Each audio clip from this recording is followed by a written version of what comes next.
I never thought a simple evening could shatter my world. It was a quiet return from Aunt Linda's retirement party. The house was silent, almost eerily so, as I walked in. Marcus, my husband of 3 years, was sprawled on the couch, absorbed in his phone. "Hey, Evie," he mumbled without looking up. I forced a smile, my mind elsewhere. I headed straight for our bedroom, my thoughts on the cherished watch my late father had given me on my 21st birthday. It was worth more than $12,000, but its sentimental value was priceless. He had scrimped and saved for years to buy it for me, his only daughter. Each time I wore it, I felt his presence, his love. But as I opened the drawer where I always kept it, my heart sank. It was gone. Just gone. Panic surged through me. "Marcus," I called out, my voice trembling. He appeared in the doorway, his casual demeanor a stark contrast to my growing despair. "What's up?" he asked, finally looking up from his phone. "The watch. My watch is gone." I could barely get the words out. His eyebrows knitted in confusion. "Are you sure? Maybe you misplaced it?" "Misplaced it? I always kept it in the same spot. How could it just disappear?" "No, Marcus, it's been stolen. We need to call the police." I was near hysterical now, but Marcus shook his head, a strange certainty in his voice. "No need for that, Evie. It's definitely here in the house. Don't worry." His words hit me like a cold slap. How could he be so sure? Doubt and suspicion began to creep into my mind, mingling with my distress. And then it hit me. Clara, his mother. "You think your mother took it, don't you?" The accusation spilled out before I could stop it. Clara had always admired the watch, a little too keenly for my comfort. Marcus's face hardened. "Don't start with that, Evie. Mom wouldn't do such a thing." But I was beyond listening. My mind raced with anger and betrayal. Clara, with her nosy ways and her constant interference in our lives, it had to be her. "I'm calling the police," I declared, my decision firm. "No, Evie, don't." Marcus's voice was sharp, but I was already dialing. I reported the theft, my hands shaking. As I hung up, Marcus just stared at me, a mixture of disbelief and anger on his face. "I can't believe you just did that," he said quietly. I wanted to scream, to cry, to lash out, but instead, I stood there, feeling the first cracks in our marriage. The watch was gone, but something more valuable had been lost. Trust. As Marcus retreated to the living room, I slumped against the wall, a sense of isolation wrapping around me. The police would come, questions would be asked, and accusations made.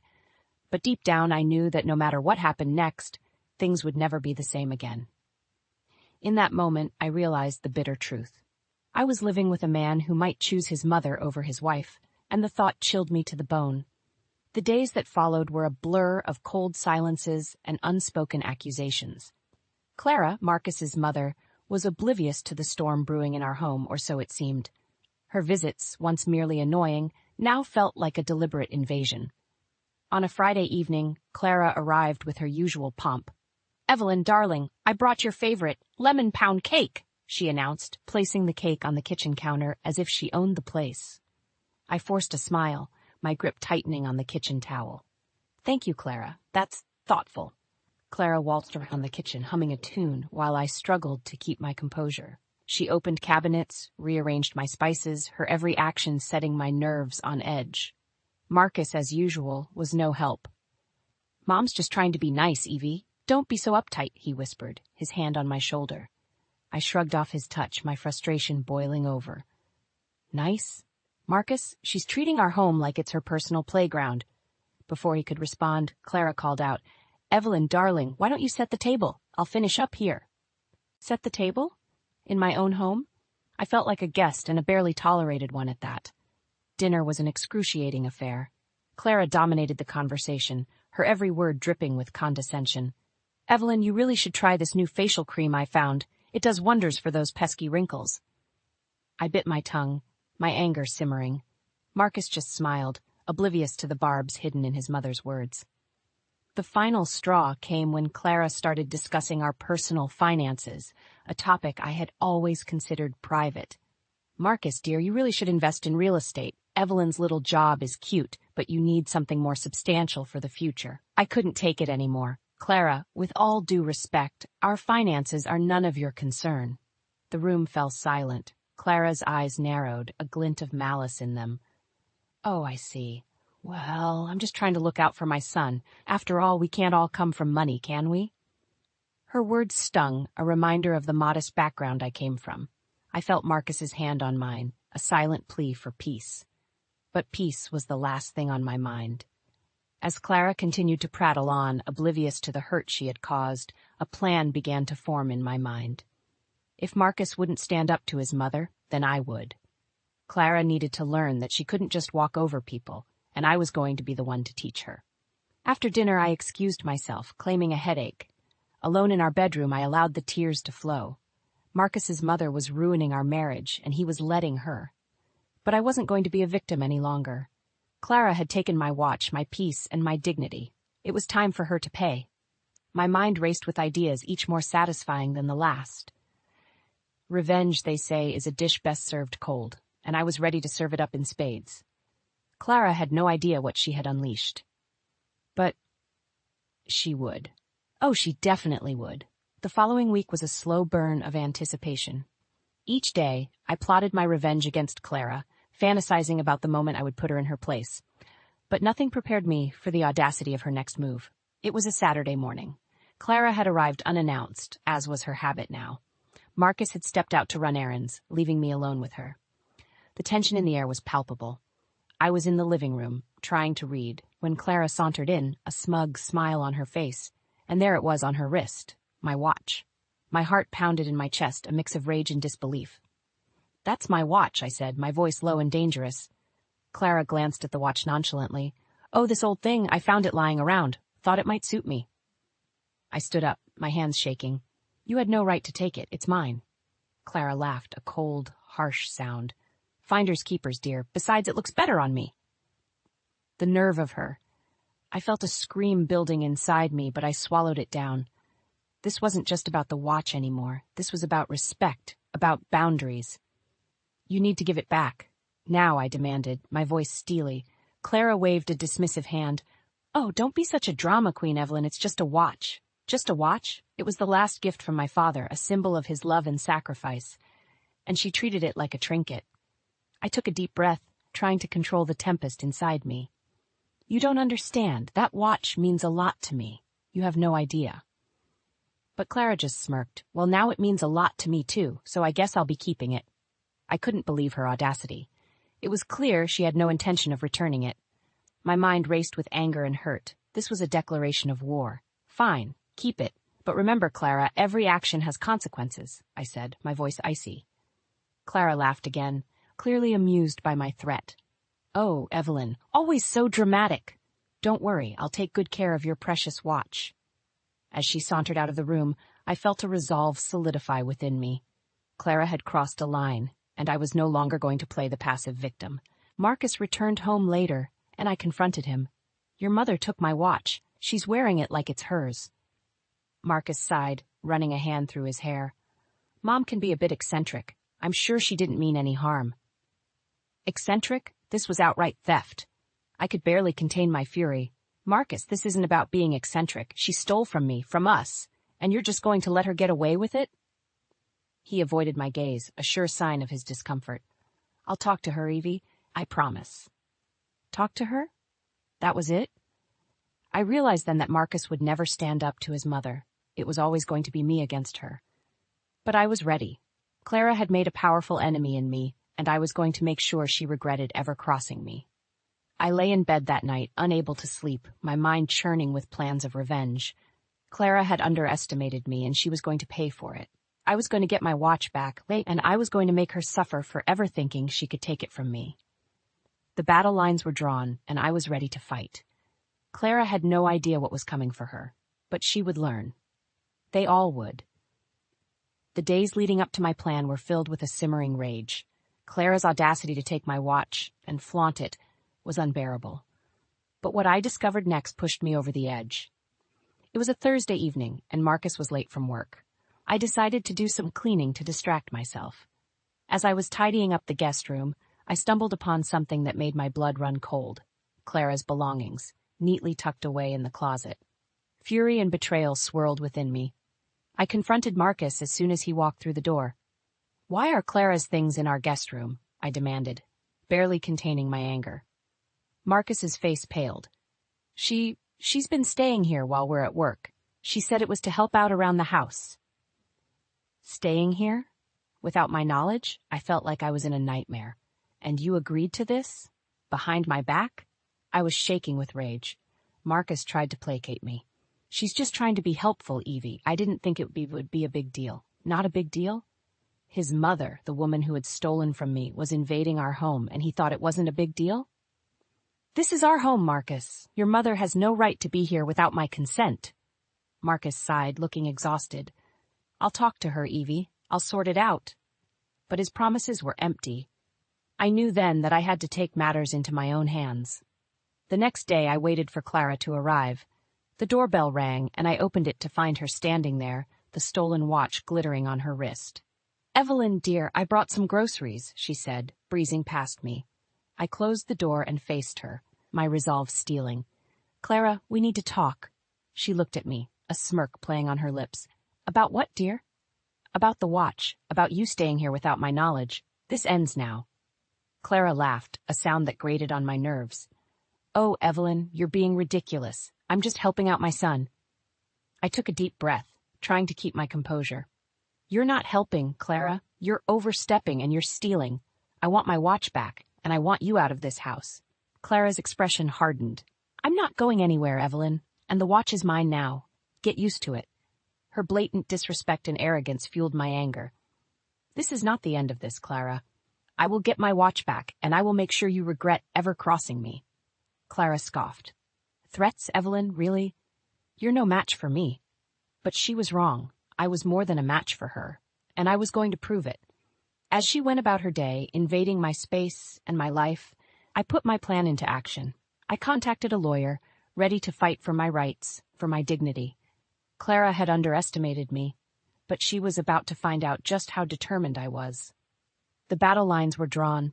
Clara had made a grave mistake, and she would soon realize just how costly it was. I lay in bed that night, my mind racing with plans and strategies. I would not rest until I had reclaimed what was mine and put Clara in her place. She had awoken a fire in me, and I was ready to burn everything down if I had to. The war was on, and I was ready to fight to the bitter end. Clara had no idea what she had unleashed, but she would. She would learn that some lines should never be crossed. The day of reckoning arrived sooner than I expected. It was a crisp Saturday morning when I set my plan into motion. I waited for Clara to leave the house for her usual shopping, the watch conspicuously flashing on her wrist. The moment the door closed behind her, I made my move. I called the police, my voice steady but filled with righteous anger. I'd like to report a theft. The thief is my mother-in-law, Clara. She's stolen a very expensive watch from me, and I have proof. The operator's calm voice was a stark contrast to the storm raging within me. We'll send an officer over to take your statement, ma'am. Please ensure the item is indeed missing and prepare any evidence you have. I hung up, my heart pounding in anticipation. Today, Clara's reign of terror would end. I didn't have to wait long.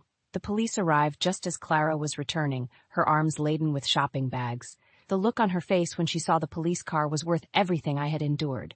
What's going on, Evelyn? Why are the police here? Clara's voice trembled, a crack in her usually composed demeanor. I've reported the theft of my watch, the one you're wearing, I said, my voice cold. Clara's face drained of color. You can't be serious. This is just a family matter. The police officers stepped in, their presence authoritative. Ma'am, we need to ask you some questions about the watch you're wearing. Clara's composure crumbled as she realized the gravity of the situation. This is just a misunderstanding. Evelyn gave me this watch. I stood firm, my resolve unshaken. That's a lie. That watch was stolen from me and I want it back. The officers took statements from both of us. Clara's lies twisted and turned, but the truth was clear as day. The evidence was on her wrist. Finally, with a heavy heart, the police took Clara into custody. As she was led away, her eyes met mine, filled with betrayal and fear. But I felt no sympathy. She had brought this upon herself. Marcus arrived in the midst of the chaos, his face a mask of confusion and concern. Evelyn, what's happening? Why is my mother being arrested? I looked at him, the man I had loved, now a stranger to me. She stole my watch, Marcus, and you did nothing, so I did what I had to. He looked lost, torn between his wife and his mother. But Evelyn, she's my mother. Couldn't we have handled this privately? Privately? After everything Clara had done? No, Marcus. This isn't just about a watch. It's about respect, boundaries, and truth. Something your mother knows nothing about. As the police car drove away, I felt a sense of closure. The watch was returned to me, a little worse for wear, but still precious. Marcus tried to talk to me, to explain, to apologize. But his words fell on deaf ears. Clara's arrest had exposed the deep cracks in our marriage, cracks that perhaps had always been there. I retreated into the house, leaving Marcus alone with his thoughts. The battle was won, but the war was far from over. I had stood up for myself against Clara, but now I faced a new challenge, deciding the fate of my marriage. As I sat alone, the house eerily quiet, I realized that this was just the beginning.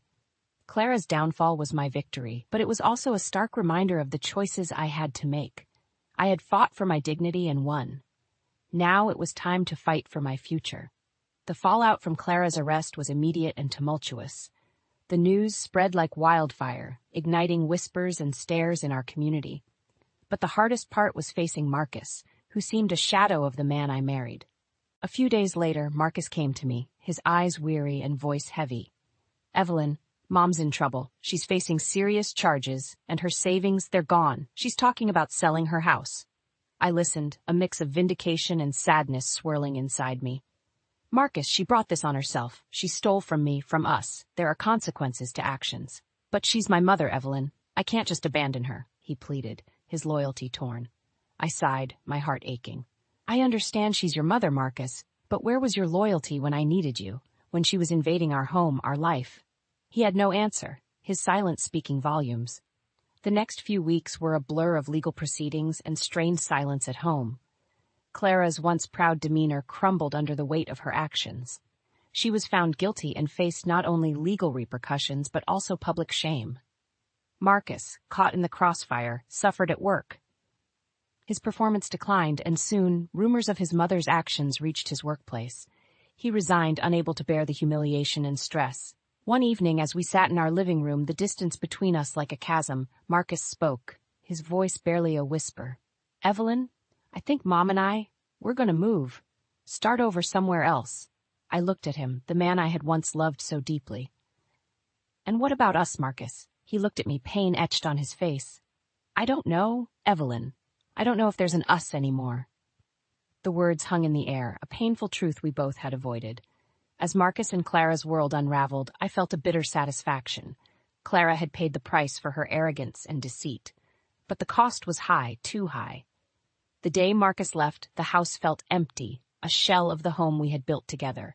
I watched as he drove away, Clara in the passenger seat, both defeated and broken.